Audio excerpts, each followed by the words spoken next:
Hello mga ka-farmers, nandito ako ngayon sa loob po ng bahay kasi halos mag-iisang linggo na po na patuloy pong umuulan po dito sa Eastern Samar. Dala na rin po ito ng low pressure area kaya patuloy po na umuulan po dito sa Eastern Samar. At isa po sa mga dahilan kung bakit po ako hindi nakakapag-vlog kasi mababasa po yung cellphone natin mga ka-farmers. Ang topic po natin ngayon is kung paano po gumawa ng hollow blocks. Ito po ay may kinalaman po sa mga previous vlog ko na kung saan mayroon pong nag-sponsor sa akin, nagpadala po ng pera. Isa pong OFW galing from USA na magpifinance po sa kulungan po ng aking baboy. Kaya maraming salamat po sa iyo, ma'am. Sa totoo lang po mga ka-farmers, nung mga nakaraang buwan is gumawa na rin po ako nung paano po gumawa ng hollow blocks para po dito sa aming bahay. Ito po mga ka-farmers, nakita nyo po ang dingding na po dyan mga ka-farmers is gawa po yan namin mga ka-farmers. Kaya ang laki po talaga na ititipid kung marunong po kayo gumawa ng hollow blocks. Kaya sa mga ka-farmers po natin na gusto pong makatipid sa gagawing project po sa bahay o kung ano man po na may kinalaman po sa hollow blocks po, panoorin nyo po hanggang dulo kasi ituturo ko po yung step by step po kung paano po gumawa ng hollow blocks mga ka-farmers. Nandito na ako ngayon mga ka-farmers sa working area na kung saan gagawin po namin yung semento kasi nga po patuloy nga umuulan dito sa amin. Dapat pag gumawa kayo is nasa sa hindi maulanan kasi rurupok din po yan agad kasi mawawash out yung semento. Kahapon mga ka-farmers, nakagawa na po kami, nag-start na po kami gumawa po ng hollow blocks. Ayun po yan. So ito po yun. Kaya sabi ko sa inyo po mga ka-farmers, kung marunong po kayo talaga gumawa or gusto nyo po matutunan po kung paano po gumawa ng hollow blocks, ang laki po ng maititipid nyo po. Kasi sa totoo lang po, dito po sa amin sa Eastern Samar, ang isang piraso nito is 20 pesos po. Samantala, kung marunong po kayo mga ka-farmers gumawa po ng hollow blocks, ang isang sako po semento is nagkakahalaga po ng 245 type 1 na kung saan ito po yung pang ano po talaga natin sa hollow blocks. Kaya sa mga interesado po talaga dyan mga farmers, panoorin nyo po hanggang dulo kasi ituturo ko po step by step po. Kaya huwag nyo pong ipapas forward mga farmers.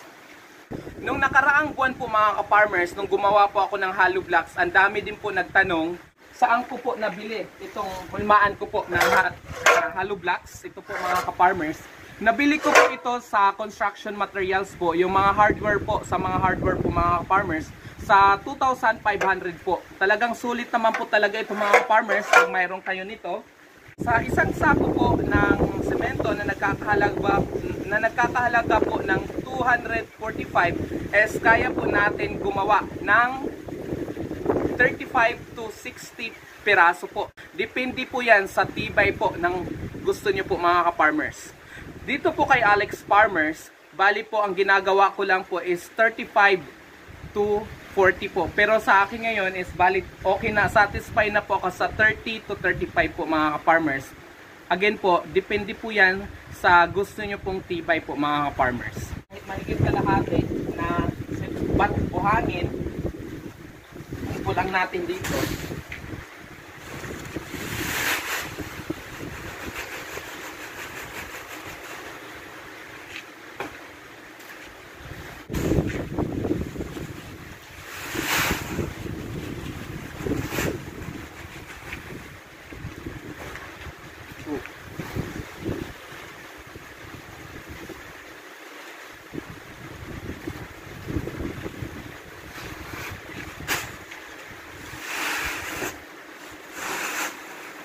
Three.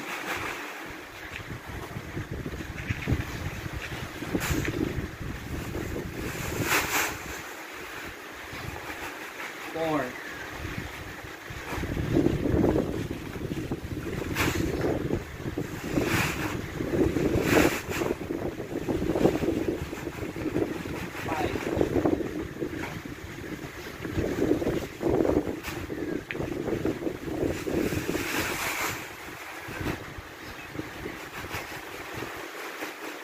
Six is to 1 po yung ratio ko po. Bali mga ka-farmers, maghahalo na po tayo. I-mix po natin maayos yung semento sa buhangin.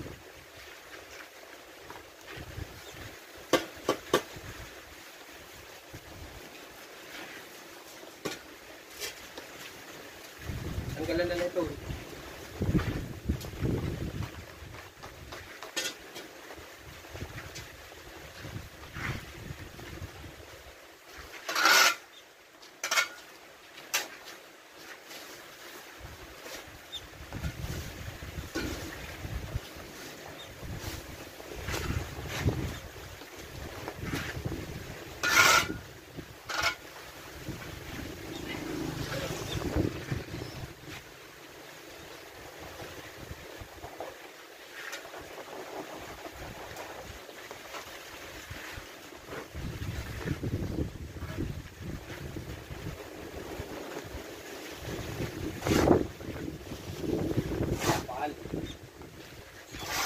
Ang paghahalo po is dapat 2 tao. Gawin po ito magkatapatan para po mabilis po natin mahalo po yung buhangin. Balik po.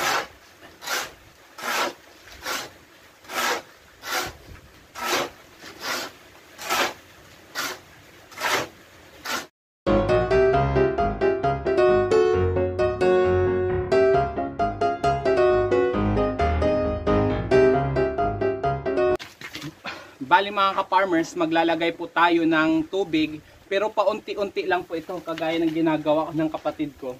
Kasi hindi rin po advisable mga ka-farmers na basang-basa po yung ating mixture po.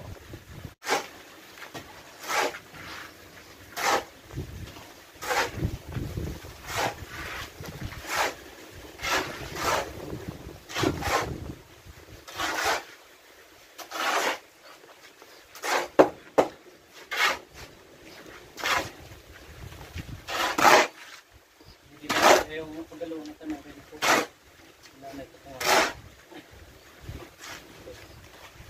Sige kaluyo.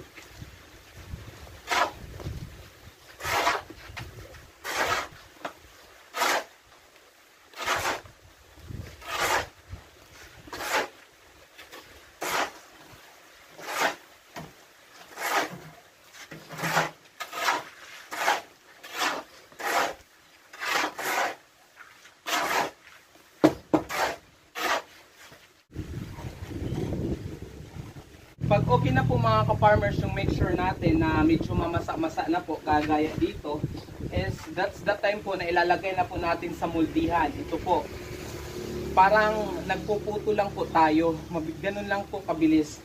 Lalagay lang po natin. Yan. Ikuan din pa edit na sinusunod.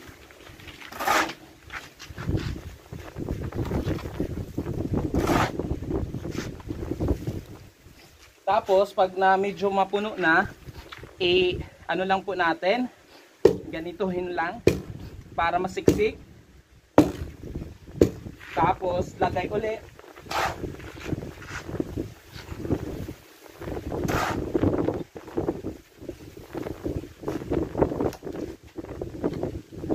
Gamit dito mga farmers, isisiksik po natin ulit. Kasi kung hindi ganun kaganda yung pagkakasiksik, is maano din po, masisira agad.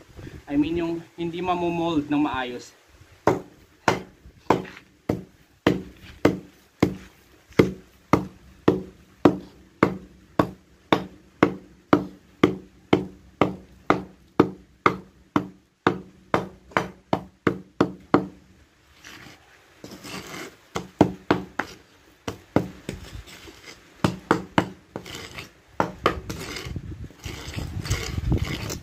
Lang pantayin, ready to go na.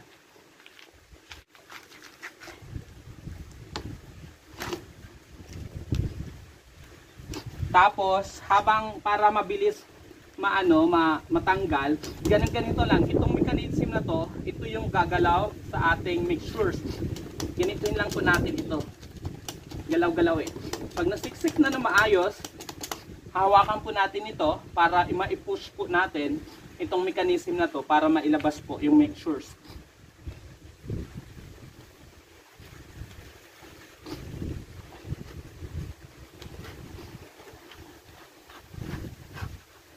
Tapos, dahan-dahan lang po mga ka-farmers. Yan po.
Katatapos lang po namin gumawa po ng hollow blocks. Bali, out of one semento na nabili po natin ng 245 is nakagawa po tayo ng 34 pieces po.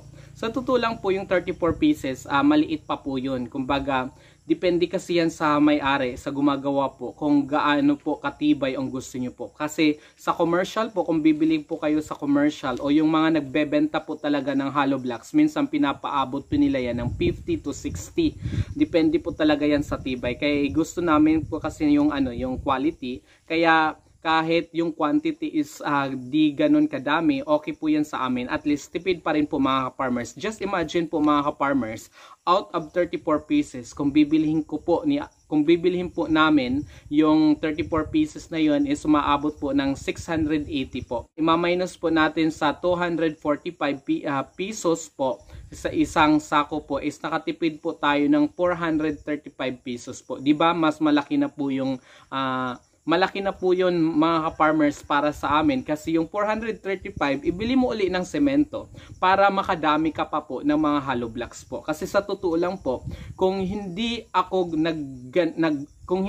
gumawa po ng hollow blocks, hindi po ako makakapagtayo ng bahay dito po sa bukid na kung saan sementado. Kaya malaki po talagang tulong mga ka-farmers ang gumawa po ng hollow blocks. Bibili lang po kayo ng moldihan at hanggat inaalagaan nyo po yung moldihan is natagal nyo pong magagamit tulad po ng nangyayari po kay Alex Farmers. Ipinabili ko po talaga yan nung nasa abroad pa ako na bumili tayo ng ganitong moldihan kasi nakikita ko na ito before at ikinumpute ko po talaga at pinag-aralan na malaking tipid po talaga pag tayo po ang gagawa at ma-assure po natin mga ka-farmers na quality. Hindi na po natin i-include yung buhangin kasi kinuha lang po natin, libre lang po yung buhangin dito po mga ka-farmers. Shout out nga pala sa classmate ko na nag-message sa akin kanina na tulungan ko daw siya magbenta ng kanyang sidecar. Kaya shout out po sa mga gusto po bumili po ng sidecar. Ito po yung number niya po, i-message nyo lang po siya mga ka-farmers para kayo na lang po ang mag-usap. Salamat po sa mga secret viewers ko na patuloy pong sumusuporta sa aking channel. Shoutout din kay Binet the Kid Farmer, Ate Fem and family watching from San Francisco, California, USA. Basta Ovi, Kim Bunyales and family, Mark Fernando, Flora Hidalgo, Bob Navarro Vlog, Regina Himbra Vlog, Gina Pajardo, Edison Sabado, Mike and LV Vlog, Velma Magtoles, Eileen Nervisa, Katkat, Janelle Espunga, Surgeon Agri TV, Opelia Gimbao Libot, Lino Mandigma TV, BR Pilo Mondo, Mercelim Vlog, Simple Annalisa RN, Maria P. Daip Duran and Family, Padua Family, Simpleng Buhay TV, Teacher Healthy Story, Eleuterio Florindo, Capre Range, Mercy Life in the Yoki, Rona Magsasaka, Annie Dieter, Eden Aboda and Family, Simpleng Buhay TV, Jerome Show, Channel ng Magsasaka TV, Rolando Salgado, Guantia TV, Inay Journey, Robert Tijano, Jake Tomate, Boy Sawag, Abuda family. Maraming salamat po sa patuloy niyong talagang pagsuporte sa aking channel. See you in my next vlog and have a wonderful day.